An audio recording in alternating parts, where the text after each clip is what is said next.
microphone, but I couldn't hear you, so I will drop it. Oh my goodness, it's so good to see you. Have you enjoyed the summer? Yeah, it's been a long time. It is. But I've been watching what you've been doing, so I've been keeping track of what you've been doing and what you've been up to.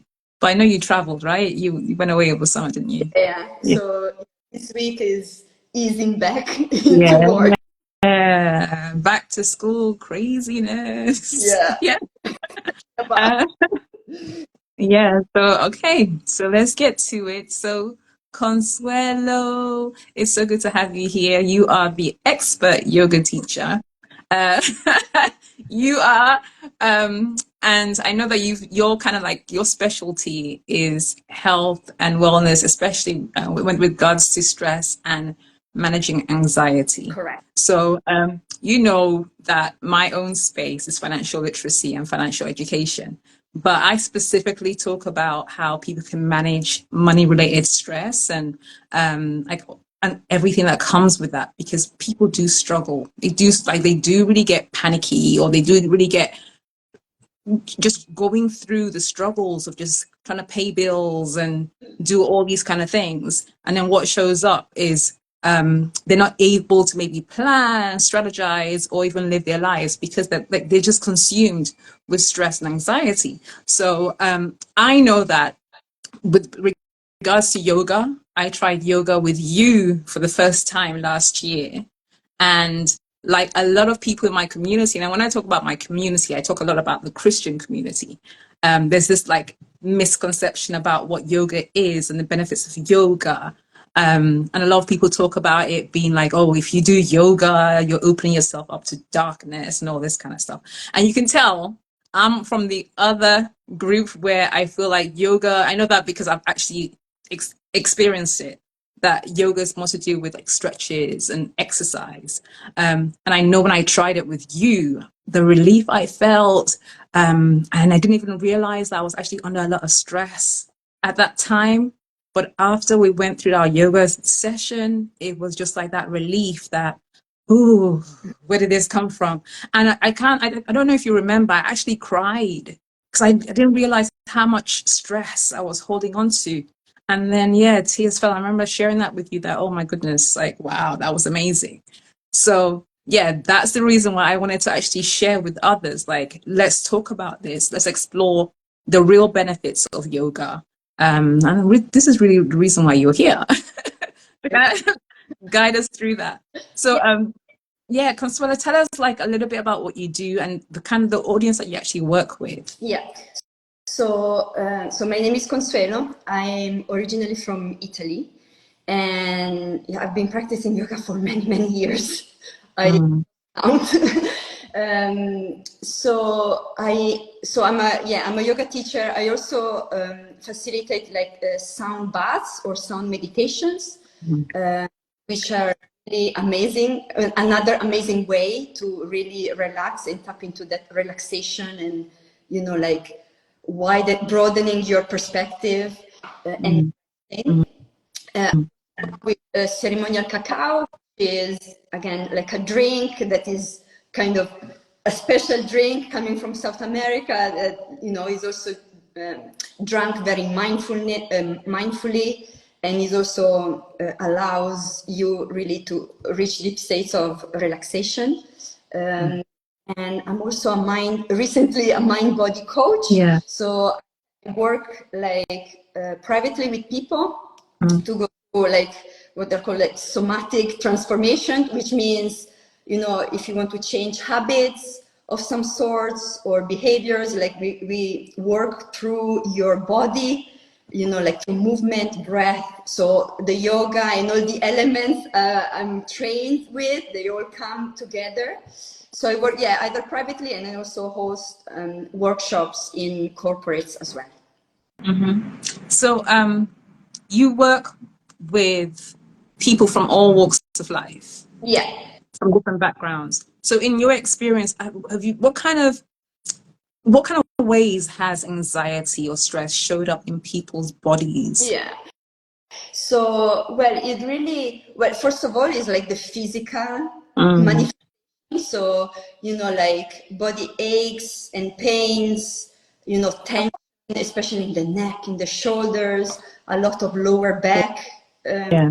well, like in the jaws can be, or like tight pelvic floor muscles, like can manifest in that way. And then, like mentally is really about ruminating about, maybe financial worries or any other type of worries. So kind of narrowing is kind of anxiety is kind of narrowing, I feel, your perspective, and you get obsessed with something and you keep worrying about it over and over again. That also can be like emotionally, like you feel overwhelmed, that under pressure, that there is not enough time or space, so it has all these different aspects. Yeah. And there are many more, like insomnia can be a symptom of an early anxiety. So it can really manifest in many different ways. I know when I would say I'm kind of in my healing or post anxieties stage, if you like, because there was a time where I used to get like panic attacks because I had that mental worry of this, there's not enough money. And I didn't even realize that that's what was causing this panic attacks or this stress. I just used to and then it came across as like me just being angry with people, being angry with my family members and just shouting. But it was only until I went through like financial literacy coaching where we had to like counsel each other and we had to do therapy on each other. And that's when it all came out. It was things like me having these like very limited beliefs about money, like there's not enough, so if we can't pay the bills, this is going to happen, like building up all these narratives in my head that probably was never going to happen, but just me stressing over it. So that's how it showed up in my life. Yeah. Do you talk to people? Do people realize that it's money stress, or do they just, are they able to kind of articulate where the stress is coming from? To be honest, like it really depends from the people I'm working with, but I have to admit that in the past few months, like from the beginning of the year, I hear more often about worries, like financial worries. So is a real thing. What I'm adding to what you were saying is that so in the Eastern philosophies, and of course, I'm not an expert, I'm just sharing what I know and what I experience, but there is this idea that we have the physical body and also energy body, which can be like seen or perceived with our senses, but somehow it can be felt. So emotional thoughts are part of this emotional body. And anxiety is really like, it feels like a lot of energy that doesn't know, where to move. And the fact that you were having that anger with other people, I think it was my interpretation, of course, and it's not the absolute truth, is that it was that kind of boiling anxiety energy that didn't know where to go, and you hold it in, and then it exploded like an eruption, a volcano. So when it comes to anxiety, like it can be like any type of anxiety, like financial worries or any other worries, is really about working with that energy, and it means kind of building it up, but then kind of redirect it in the right way, which is maybe more grounded and with more presence. And and build more capacity to handle stress. So it's all about working with anxiety, it's all about that. It's like growing up your capacity to hold stress and then use that energy smartly and direct it in the right way, the way that you want to use it. Okay, so in your one-to-one yoga sessions, how do you lead your clients through a session in terms of just release anxiety? Usually I do have a conversation before. So they tell me what they want and what are what are the issues or the challenges that they want to work through. And then based on that, I create like a bespoke plan. So, and it's always like I noticed for a certain period of time, I would say the minimum that I work with someone is 6 weeks, because less than that is very hard to get tangible changes. But then it can even, it can be even longer. And it starts, with the physical aspect, which is more tangible, especially if people are new. But then it's all connected, right? So when you start releasing, tension in your body, you start to breathe more deeply. Then also you create more space in your mind for, kind of seeing different opportunities, or seeing in this context, like new ways of making money. So it's really about focusing on the body. So you give your mind the space, you give a break to the mind. So the mind, and with the extra blood flow and the extra oxygen that you breathe in, you kind of give the mind an opportunity to zoom out, to see the bigger picture, and to see potentially creative ways, for example, making more money or saving more. Can you talk through I don't know if you could, I know it's more of a demonstration, but we're not doing demonstration today, but can you talk through like the stretches that you will put people through, like they're beginners, they've never done yoga before, and also like to challenge those kind of misinformed belief of what it is? Because some people even say that yoga's for slim people. Oh yeah. So can you talk through those kind of stretches? First of all, I think I would like to make clear that yoga is a very rich, tradition, and is a science, and it comes from a very rich culture from which, I'm not from that culture. So everything I'm sharing, I feel that it's important, first of all, to clarify that everything I'm sharing comes from my own experience, my own personal challenges and studies, my perspective, but I don't want to take away from the rich culture from what yoga comes from. So I apologize. No, in any you shouldn't. I way. mean, all our opinions are valid, so this is your opinion that's equally valid. Honoring where it comes from, because but is so I forgot the question. The stretches that you take people through. So they're beginners, they're new to your class, they've never done it before, they've heard all these stories about what it is. Yes. So how do you settle them and walk and kind of get them to experience yoga for the first time? Yeah. So, yoga can be anything you want, really. Like in the modern times, is seen more like a physical activity, so similar to like fitness. So I believe that is a good starting point, because it's more accessible to people. And I also started in that way. There is nothing wrong with that. Then if you want to go like deeper in the tradition, yes, there is also like, like a spiritual aspect to it, which you can tap into or not. So I believe in the power of choice. So you decide, you can still honor the tradition without just exploring the physical side. But I have to say that the spiritual aspect can also help with your overall well-being and managing financial anxiety. But it's a choice. So you don't have to be Hindu to practice yoga. Is really taking what works for you and making it work for you. Then, of course, there is this idea and stereotype that you need to be slim and wear expensive yoga wear. That is also, something that is present. But it doesn't mean that yoga is that. It's just one interpretation.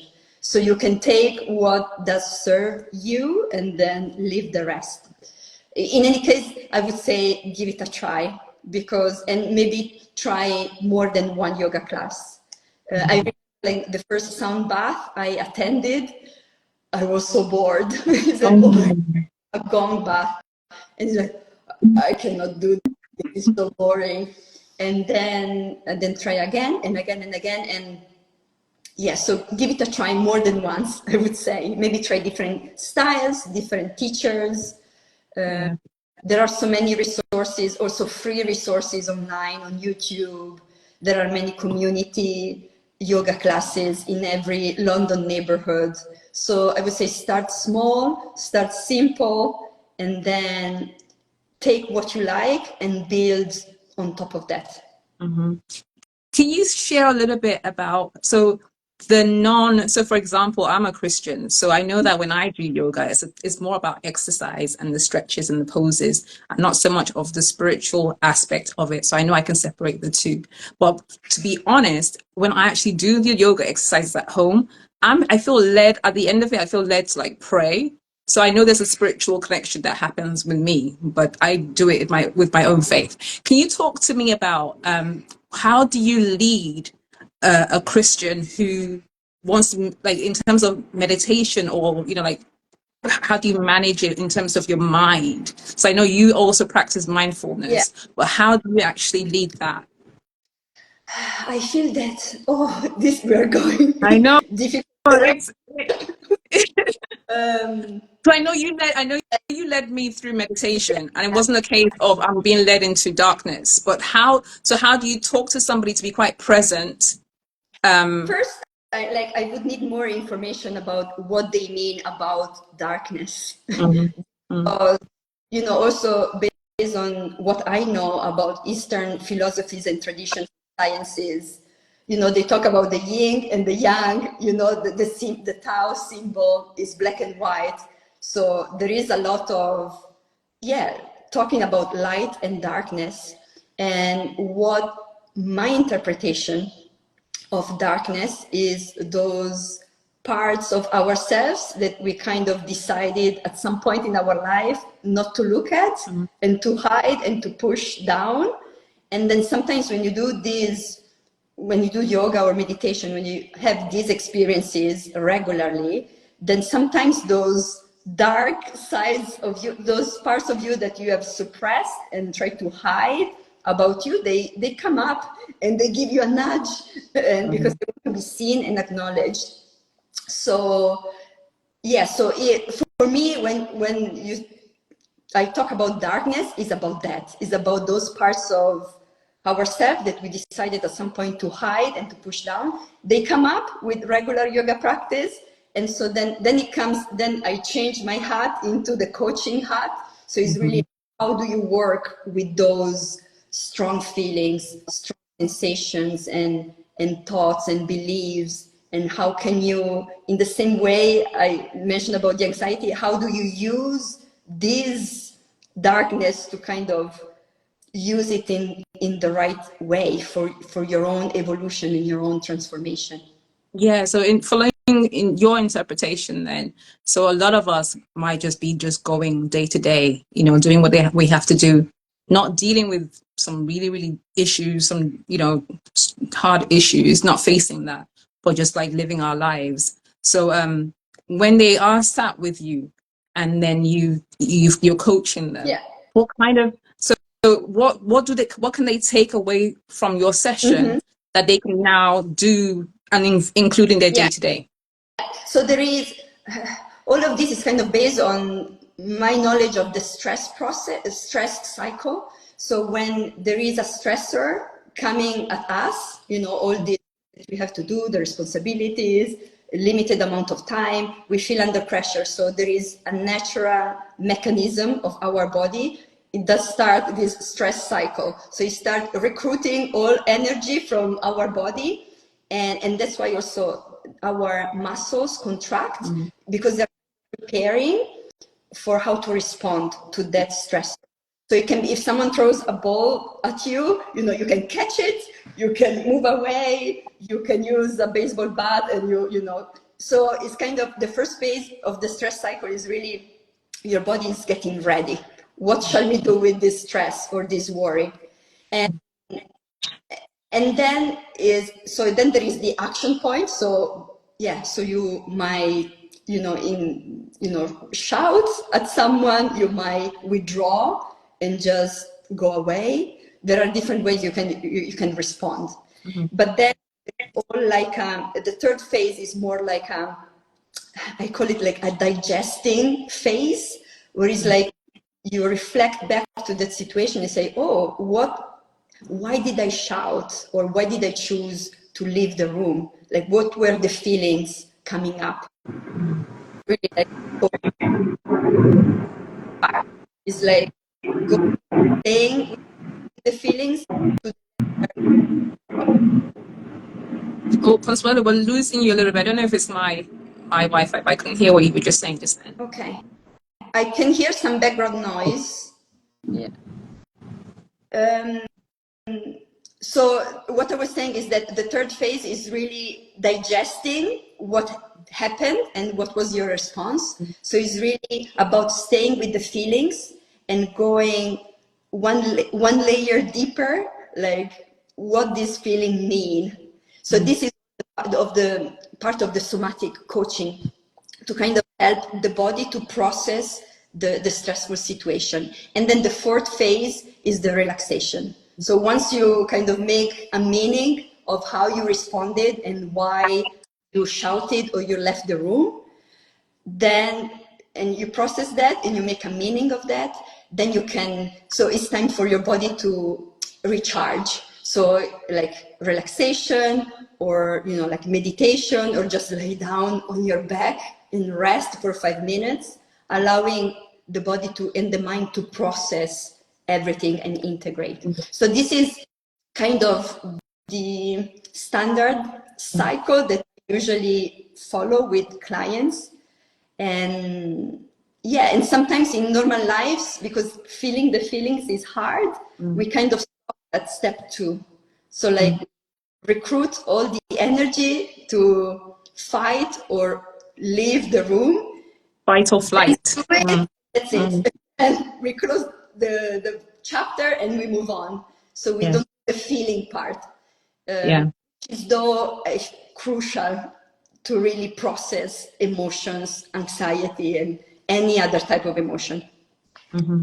I know when we last spoke, Consuelo, you were talking about your work in colleges, where you were invited in to do some yoga sessions because a lot of the young people, a lot of the students were just overstressed or overworked. Can you talk a little bit about that? Why this rise in anxiety in education? Yeah, I've been I've been like working now, start collaborating with some primary schools. So I primarily work with adults, but I also sometimes work with children or younger adults.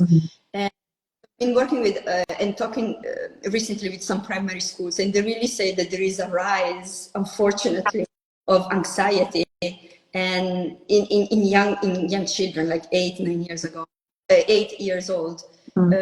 It's really about, sometimes it's like pressure from parents or peers, this pressure to perform and to succeed, like really lack of self-confidence.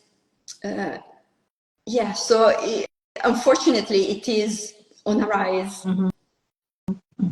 So what do you do? Do you do anything differently with young people and children than you do with adults? So you can use the same techniques, but of course you have to kind of adapt them to their, mental capacity. Because of course, if you start to talk to children about nervous system and all this kind of things, of course they will not listen to you. So to adapt the language so that they can understand you. And then it's a lot about to kind of affirm the same principles, but through games or like partner activities. Or kids, they really love to be empowered, and they, for example, when I ask them to create their own yoga sequence, they go like, they're so excited because they feel that they have control, they can use their creativity, and all these elements, they help to bring away anxiety and worries and self-doubt. We held a yoga camp in spring of this year. And so we had a lot of young people try it for the very first time. And a lot of these young people were children who had specific special education needs and disabilities. So there were some autistic children and some children with other SEN needs, right? So they were experiencing yoga for the first time. And our yoga teacher led them through storytelling. So have you included storytelling in your work? And they found that to be really interesting. When you talk through your poses, like you will call, downward dog and she used different words and she took them on this journey. I think it was waves and dolphins was included in the story. So do you use storytelling in your work? Yeah. Usually with younger children, they really love like a pirate adventure or under the sea. So I think that also is a powerful tool to use with younger adults or children. Yeah. And does your work include any so you mentioned reflection. So after you coach them, people just reflecting on whatever's going on with them. Does it include any journaling? Yeah, it can be different. It can take different forms. Yeah, it can be journaling. It can be just talking out loud. Or it can be just staying with themselves and kind of talk to themselves. But I find that, sometimes it really depends from the person. But some people really, I'm kind of attuning to the client. Some clients, they really love journaling, so they can do that. But I also find powerful sometimes just for people to say things out loud, in some declaration or, of commitment. Based on what we're working on. I find that, saying it out loud, and sometimes I also repeat that back to them and then you tell me how their body respond to that, is also a very powerful way. So what will be an example of an affirmation or a declaration?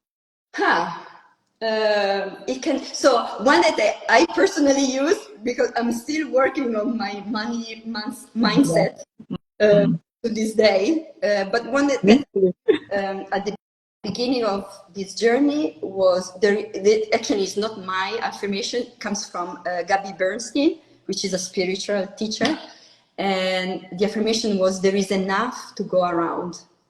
I will just repeat. There was a meditation with this affirmation. That was one of the first few things that I did it in my own money journey. And then I believe also at the beginning it was really about, because all these financial worries come from a perception of lack, that there is not enough. And one of the other examples in my own experience was to try to see the abundance, and not only from the money and from that number in your bank account, but also I don't know, a friend buying you a coffee. And when that would happen, it was okay, there is enough to go around, and I'm receiving this gift. It can come. I think we get obsessed in modern life about money, but there are many ways in which we can receive. And having a regular yoga and meditation practice really helps you to zoom out, broaden your perspective, so you become aware also in other ways in which you receive and you give, which can help your perspective. Yeah, because you said it's doing what works for you, right? So not to doing the stretches, you can include a journal. You can even do gratitude affirmations, right? You can write that down in your journal. That also helps, right? So Consuelo, I know it's only a short conversation. It's just a lunchtime conversation, but just some takeaways. If I wanted to start yoga today, what will be the key things to make me sign up to a yoga class? What will be the key takeaways you want to leave with our viewers? I say try different things. As I said before, there are lots of resources of yoga classes and meditation classes and sound backgrounds. So go out there and experiment, like try teachers, different styles, find maybe a local yoga community class. There are many, or a local meditation class, and then go out and experiment and try and start to notice which are the practices that you like more. So maybe stretching part, maybe is the breathing part, maybe is the meditation part. Yeah, and then so find out what you like and then start doing that a little bit more consistently. I would say consistency is more important than quantity. So it's more important to do 5 minutes of breathing every day rather than 1 hour or 2 hours once a week. So start small, be realistic because we are all very busy. But so experiment, find what you like, start to do that more regularly and really start small, like 5 minutes every other day, and then it becomes every day, and then it will naturally build up. Yeah. And so clarify on the kit. So you said not expensive designer label, Fabletics or whatever it is, kit. What could we wear to a yoga class? Comfortable leggings and a t-shirt is fine. Like if you do it at home, then you can do it in your pajamas sometimes as well. But yeah, don't feel the pressure, to wear expensive clothes to join a yoga class. And if you end up, in a room full of, people wearing expensive yoga classes, then I don't know, maybe it's not the yoga class for you if you don't feel comfortable. Mm-hmm. And then in terms of, do we carry our mats to a session, or are mats provided? Yes, sometimes mats are provided, but I usually see people bringing their own, especially after COVID and so on. Yeah, so I would recommend a yoga mat with a good grip, like so your hands or feet don't slide when you are in a yoga pose. So before you maybe try to test what is the grip of your yoga mat. Okay. And then one last question. You can go into a yoga class, right? And maybe it says beginners, but everybody else knows what the poses are, the names are, and then you're like, so how do we get over from feeling like overwhelmed or feeling like they're all ahead of me and I don't know what I'm doing? So I feel so. Again, you have to explore the internet because I know that I don't have one. Maybe I should create one. But there are many teachers that create like beginner PDF where they explain you the basic yoga poses with the alignment. So there is definitely content there. And again, maybe start with YouTube and then just to get more familiar with the names of the poses and the shape. So then you feel more confident. But then I remember like sometimes you just look next to you, the people around you, and you just copy them. So, and usually good yoga teachers will tell you, don't worry about it, just look around, do the best you can. And after a few times, you will get the handle of it. And one last final word from you, Consuelo. So your advice to parents who want to introduce yoga to their children to manage stress and anxiety, what would you say to them? What I would say, well, you can do yoga together. Because you actually teach babies, you actually teach women. Teach babies, so Yeah. I tell you that 6 months old can do yoga. Maybe not the yoga we think of, but it's still movement, breath, sound, and like touch. So yeah, it probably can be like a good way to go together, depending on the age of the child, of course, but it can be a good family bonding activity, either again at home with a nice YouTube video, and I think I have a couple of them, so we can share them out, like some sort of family yoga. But then I also know that there are teachers out there that are specialized in family yoga or children yoga. So it's actually becoming more popular now. Excellent. So thank you so much. So if people want to get in touch with you, join your classes, do one-to-one, how do they reach you? Can you share your... So, well, through this Instagram account, so Consuelo Yoga Space, or I would say my website is www.consueloyoga.com, and there is like all the events I'm running, the contact button, so you can write to me, email me, and yeah, and then you also find me on YouTube. Yeah, and LinkedIn. And yeah, that's correct. I lost track. Yeah, so you're everywhere. Yeah. Thank you so much, Consuelo. I've learned a lot. Thank you guys for joining us as well. So if you guys have any questions or any comments, please just, if I haven't covered anything, you can always leave a comment afterwards. I'm sure I can pass it on to Consuelo and then she can answer it for you. But thank you so much for joining me this afternoon. So I wish you all the best with what you're doing.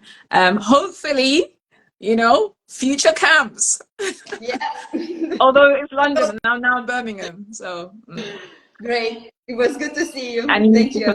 Consuelo. Thank you, everyone. Thanks. Bye-bye.